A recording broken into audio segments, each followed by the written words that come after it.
Pathway for the Small Boat Sailing Scheme Dinghy Instructor. We're going to look at the prerequisites required and also the skills required.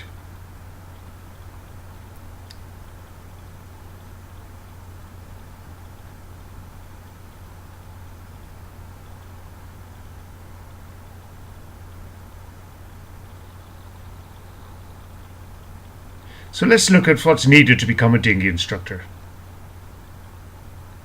You need to be within 6 months of your 17th birthday. You need to have your Powerboat Level 2, and remember you must then log 20 hours. You need to have your first aid. You need to have a Garda Vetting, and you need to have passed your pre-entry. So let's look at the pre-entry first, and where to get the information. If you go to the sailing.ie website and click on the training, there you will find on the library the instructors and coaches, and scroll down and you will get the pre-entry section. And in that pre-entry section you will find the pre-entry assessment papers, of which there's 3, and you will get one of those at your pre-entry course.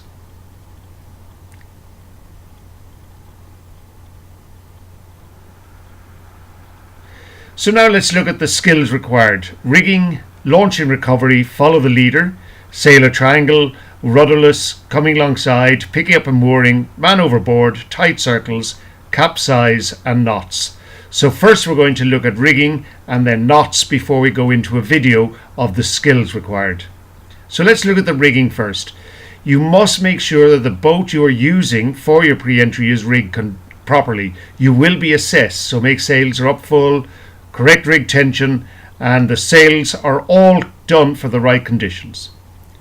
So now we're going to look at the knots first, the dinghy instructor needs to know, and then a video of on the water skills required to be a dinghy instructor.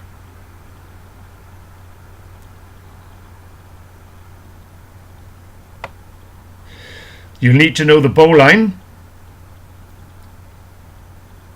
the clove hitch, the figure of 8, the square knot or the reef knot as we know it, round turn to half hitches, a sheet bend, and how to coil a rope properly.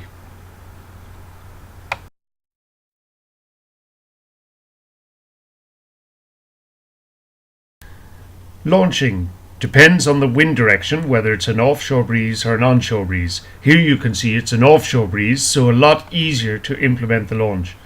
If you have an onshore breeze, well then it takes a little bit more time and effort. But here you can see the helm's able to hold the boat head to wind while in very shallow water. The crew then gets the rudder ready to drop, only a small bit in order to sail away from the slip. As soon as they've done that, they get the daggerboard or centerboard ready to put in place while the helm continuously keeps the boat head to wind. As soon as they've got the rudder and the daggerboard sorted, the helm lets the boat start to go around to catch the wind. There should be no jibing or tacking at this instance. Just sail away from the shore to a safe distance away from shore, and then the boat comes back around head to wind. Make sure you keep the boom on one side while head to wind, while you make sure the rudder is fully down, and then sail away and start the exercises. So here we're going to start with follow the leader. Here you can see the boat, the blue boat, following the rib, using the sails in and out to keep the same distance behind the rib the whole time. So let's watch this on video. Here you can see the rib in front, the crew letting the jib in and out to keep the same distance. The same with the helm is letting the main in and out to control the distance. All the time anticipating whether the rib is going to accelerate or slow down. So letting sails in or out to do it. Here you can see a jibe. A jibe can also be quite tricky because a boat can accelerate straight after the jibe a little bit and accelerate you. So there you can see the crew drops the jib immediately. And another way of stopping the boat on a run is just bring the main fully in, as you can see here. That'll slow the boat down, then accelerate again. Try not to use the rudder to slow the boat down. Use the sails and your trim. Another alternative is to let the kicker off. So jib off, main off, kicker off will slow the boat down. So let's look at these from on the boat again. Here we can see the helm pulling the main fully in order to slow the boat down. Pulling the main fully in. Here you can see the crew lets the jib off, controlling the speed, back in again, letting it off, and the next is the kicker. Letting the kicker right off opens the leech on the main at the top. Now we're going to sail a triangle. A triangle is about implementing the 5 E's. Watching how you roll tack, how you jibe, how you go around the marks, windward heel, how you sail set and balance and trim the boat on the reach, how you use your again balance to jibe, control the boat again on the reach, sail trim, your balance, and again the leeward mark with leeward heel, main in first followed by jib. So let's watch this on video. Here you can see the main being trimmed all the time by the helm to keep the boat flat. Main goes out, main comes in, and the helm and crew are staying fairly statically fully hiked all the time. Now they go for a tack, luff first, then tack across the boat, playing the main all the time, get back into hiking mode, and again watching the trim. Downwind, again it's about sail trim, body trim, and keeping the boat flat. Here now we'll see windward heel for the jibe. Windward heel to make the boat bear off, around the mark, and back onto reach. So again, back into sail trim. All of these just take practice, but it's just watching your sail trim, your balance, and how you move the heel to make the boat turn. Here you get a bit of leeward heel to go around the leeward mark, just a small bit of leeward heel, and the boat will turn, and then balance, and then back into sail trim again.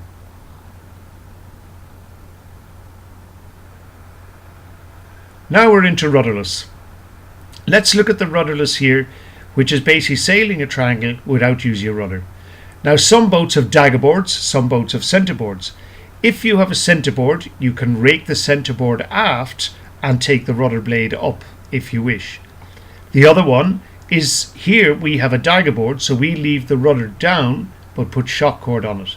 And again, that implements the balance of the boat and sees what you're like on your rudderless, not if it breaks, more you're implementing your 5 E's.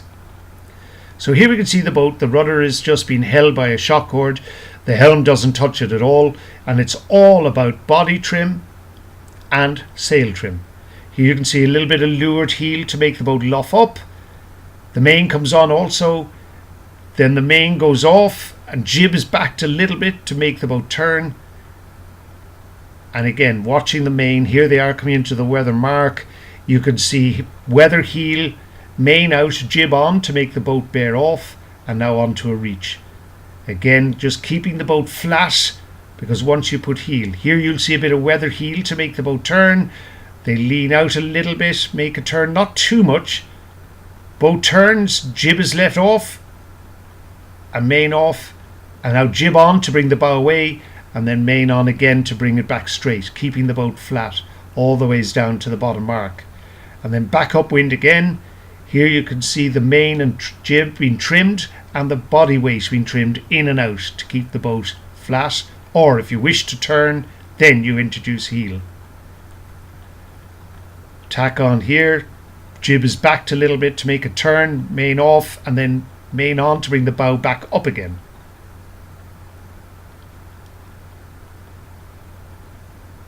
Now coming alongside. Coming alongside is all about controlling your speed. Fill and spill, letting the main in and out, jib in and out to bring the boat alongside.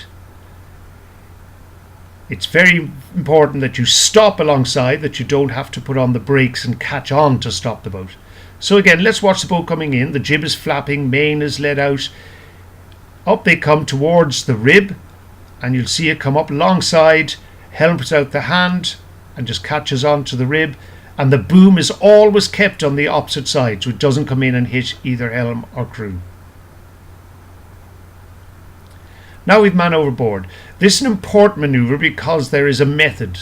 You must always tack, bearing off onto a broad reach, and then back in like we did with the MOB or with the coming alongside or any of those, controlling your speed and up alongside the MOB. Again, keeping the boom on the opposite side to the MOB. So let's watch this in video.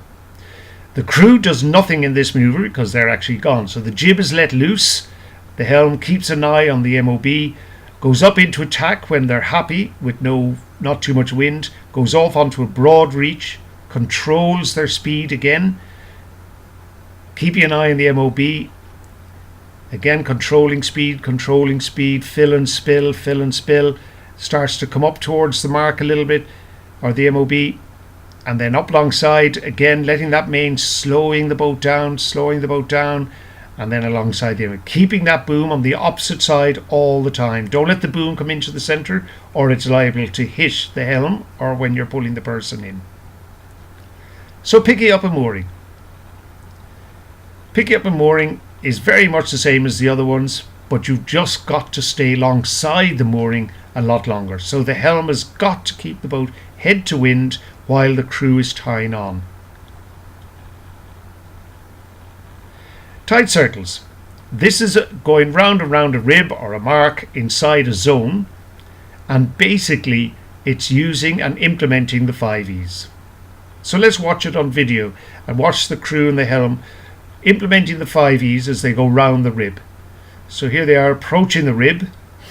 You'll see onto the breeze here, main in, jib in, hiking, and then into a roll tack where they both lean after the boat goes head to wind, and then lean out to make the boat bear off. So they get windward heel, the boat bears off, keep that heel to make the boat round up again, controlling the sail trim.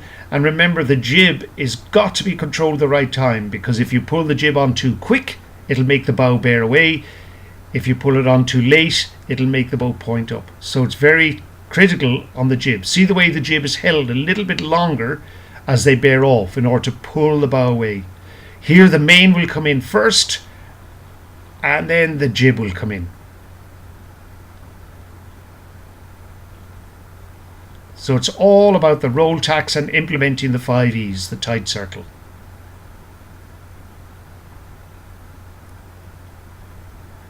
And then we're into recovery, which is bringing the boat back in. Here you can see there's an offshore breeze, so it's quite light here in this, but you can see the helm just controls the speed coming in, brings up the daggerboard at the last minute because otherwise the boat will start going sideways, and then the crew steps in and holds the boat head to wind. When the boat's been held, now the helm can go back and bring the rudder up. Just remember, if it's an onshore breeze, you should drop the main before you come in, so you've more control of the boat as you come in. So really, there's different techniques to different wind directions. So I hope you got a good bit from this video, and that we look forward to seeing you being a dinghy instructor in the future.